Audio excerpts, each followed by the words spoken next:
यार दोस्त नमस्कार। आप सब लोग जानते हैं कि 23 फरवरी सुबह 11 बजे eco garden UP police re exam satyagraha शुरू होने जा रहा है, जिसमें सारे छात्रों से ये विनती की गई है कि आप सब लोगों को घरों से निकलना होगा अपनी मांग के लिए, और इस जायज मांग के लिए साक्ष्यों के साथ में अपना एडमिट कार्ड लेके आप सब लोगों को वहां पहुंचना होगा।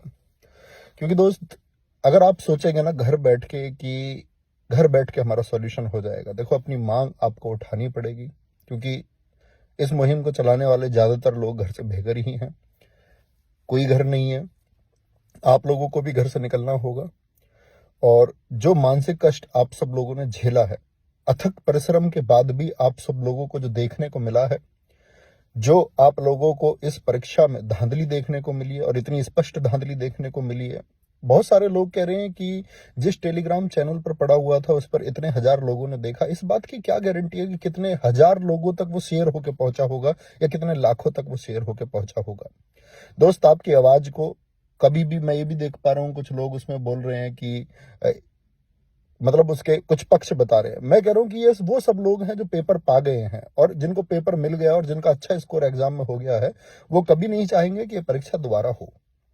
और अगर वो नहीं चाहते, उसी के लिए लेकर के उनके तर्क हैं, उन्हीं को लेकर के उनके पॉइंट है कि परीक्षा दोबारा नहीं होनी चाहिए, क्योंकि उन सबका नुकसान है। क्योंकि पढ़ने वाला कोई बच्चा, उसे कोई दिक्कत नहीं है, उसको अपने पूरे जीवन भर उसे परीक्षाएं पिछले वर्षों में देता हुआ आया है, अगले वर्षों में परीक्षा देने के लिए तैयार है, लेकिन धांधली के लिए तैयार नहीं है। बाकी विवेक सर ने आप सब लोगों को कल वीडियो में बताया, उनकी वीडियो को जाकर के उनके चैनल पे भी आप देखें, उसको शेयर करें कि किस तरह से ये आंदोलन चलेगा। और सबसे ज्यादा जरूरी बात यह है कि आप इसको अहिंसा के माध्यम से चलाएंगे, और इस देश को, इस प्रदेश को साथ ही दिखना चाहिए कि क्या हम आपका इस व्यवस्था को बिगाड़ने वाले लोग हैं, या भविष्य में हम इस व्यवस्था में साथ देने वाले लोग हैं। ये लोग प्रदेश की सेवा के लिए, माननीय मुख्यमंत्री जी, सब लोग भर्ती होने वाले थे। इन्होंने सपना देखा, 60,244 घरों में एक आस जगी, लाखों घरों में एक आस जगी, और सब लोगों ने सपना देखा। एक ठेली पर पड़ता हुआ, एक भट्टे पर काम करता हुआ, सबसे निम्न वर्ग का बच्चा इस परीक्षा के लिए उठ खड़ा हुआ।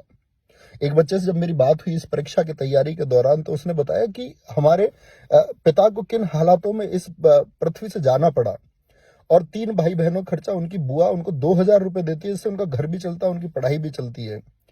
तो वो मेरे पास आया, मैंने उसे आश्वासन दिया कि भाई तुम्हारी आगे की मदद मैं करूंगा, और आगे की मदद मैं करूंगा। और वो बच्चा इतना निष्ठावान, ईमानदार है, उसने आज तक मुझसे कोई मदद नहीं ली, आज तक। तो उस निम्न वर्ग का उस सपने को संजोता हुआ जो इस देश का, इस प्रदेश का युवा है, वो इस भर्ती के लिए सपने देख रहा था।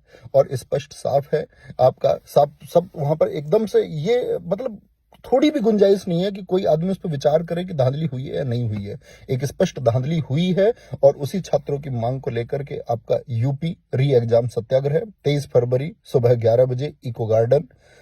साथ ही अपने साथ में अपना खाने का कुछ भी, एक कॉपी, एक पेन, एडमिट कार्ड जेब में, एक किताब ले आना। हो सकता है आपको वहां पर रुकना पड़े, पुस्तक ले आना भाई, अपनी रुचि की कोई एक किताब ले आना जिसको वहां पढ़ते रहें। ये छात्र वर्ग की बात है, ये मानवता की बात है, और इसमें सभी लोगों को जुड़ना चाहिए।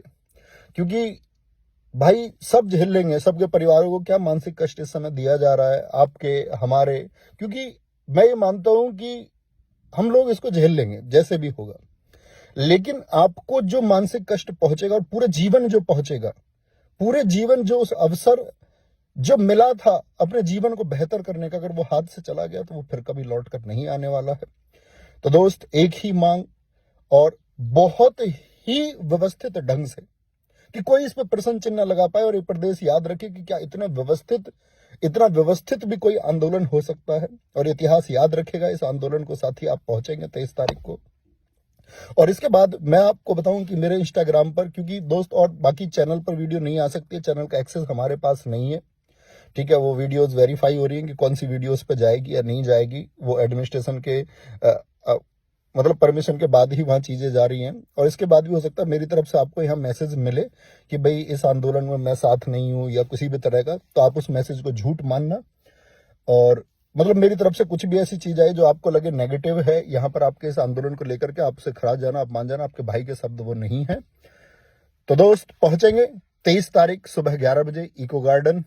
बाकी विवेक सर की वीडियो जरूर देखें, आप सब लोगों के लिए सब कुछ दांव पे लगाए हुए हैं। सारे टीचर इसमें आप लोगों के साथ हैं, सारे अध्यापक लोग इसमें बात कर रहे हैं। हर प्रत्येक व्यक्ति, मैं पहली बार देख रहा हूँ कि आपको लेकर के सब एक साथ हैं, कंधे से कंधा मिलाकर के सारे अध्यापक वर्ग। टारगेट पे आलोक रवि तिवारी सर, आपका विवेक सर, इसको आप लोग जानते ही हैं कि उन्होंने अपनी जान जोखिम में लगा करके इसके लिए वो कितना कुछ सह रहे हैं और आप लोगों के लिए सबसे स्पष्ट रूप से बोल रहे हैं। आपका एसएसजी गुरुकुल सर बहुत मोर्चा संभाले हुए हैं और इस समय की इस स्थिति में सबसे आगे दिख रहे हैं। मैं अगर बात करूं तो इस प्रदेश के ऑफलाइन और ऑनलाइन के सभी सम्मानित साथी आप लोगों के लिए प्रयास कर रहे हैं। तो साथी, अब जरूरत है कि आप जाग पाएंगे, नहीं जाग पाएंगे। आज सुबह भी नोटिस आया, सुबह के नोटिस में भी आप लोगों ने देखा होगा कि वो कह रहे कि 23 तारीख तक आप अपने जो भी प्रतिवेदन है उनको भेज दीजिए। बोर्ड अच्छा डिसीजन लेगा, आप छात्रों के हित में डिसीजन लेगा। लेकिन दोस्त, ये सब आप लोग अपनी आवाज को बहुत बुलंद तरीके से उठा पा रहे हैं, इसकी वजह से वो आवाजें आ रही हैं।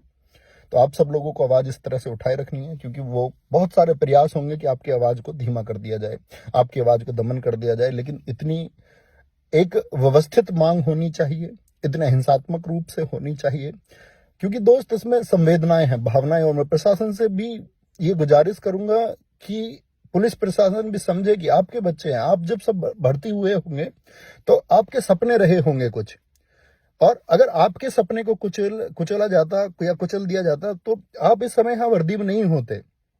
तो आप जो किसी को भी मानसिक कष्ट दे रहे हैं, किसी के परिवार को, किसी की माता, किसी पिता को, ठीक है, झेला जाएगा। लेकिन आप लोग थोड़ी एक इंसानियत, थोड़ी सी संवेदनाएं, थोड़ी सी भावनाएं इन बच्चों के लिए रखिए, प्लीज। मेरी रिक्वेस्ट है सब लोगों से, और सब लोग पहुंचे और अपनी इस मांग को उठाए। थैंक यू, जय हिंद। और साथ ही याद रख लेना, वहां इको गार्डन में किसी भी प्रकार की भाषणबाजी से बचें, किसी भी प्रकार का अनावश्यक शब्द ना बोलें। जो आप लोगों को लगे 10-20 बच्चों में जो अच्छा बोल सकता है, अपने तथ्यों को अच्छे से पेश कर सकता है, सभी प्रकार के मीडिया का, अपने जितने भी यूट्यूब चलाने वाले स्टूडेंट्स हैं जो अपना चैनल बनाए रखते हैं, ठीक है, उन सभी का स्वागत है। सारी मीडिया से बड़े अच्छे से, विनम्रता से सब लोगों से बात करें, अनावश्यक कोई बात ना करें, ठीक है। और वहां बैठिए और पंक्तिबद्ध होकर वहां बैठना, ताकि सब लोगों को दिखे कि इतनी संख्या भी क्या पंक्तिबद्ध हो सकती है। हाँ, हो सकती है साथी। ये मेरी आप सब लोगों से हाथ पैर जोड़ करके रिक्वेस्ट है कि आप इसको सफल बनाना। नहीं तो साथी, क्योंकि चीजें बदलेंगी तो इसी से बदलेंगी और फिर कोई विकल्प दिखता भी नहीं। और अन्य जो विकल्प होंगे तो अंतिम समय तक संघर्ष किया जाएगा।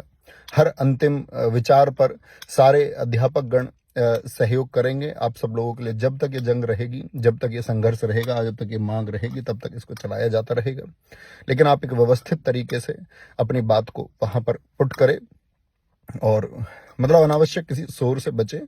और बहुत कम लोगों को, और साथ ही मैं उम्मीद करूंगा इसमें वॉलंटियर्स भी आप ही बनेंगे, आप लोग ही इसको बहुत अच्छे से व्यवस्थित करेंगे। क्योंकि बहुत सारे प्रयास हो सकते हैं आपकी चीजों को बिगाड़ने के, तो वो आपको नहीं बिगड़ने देनी है।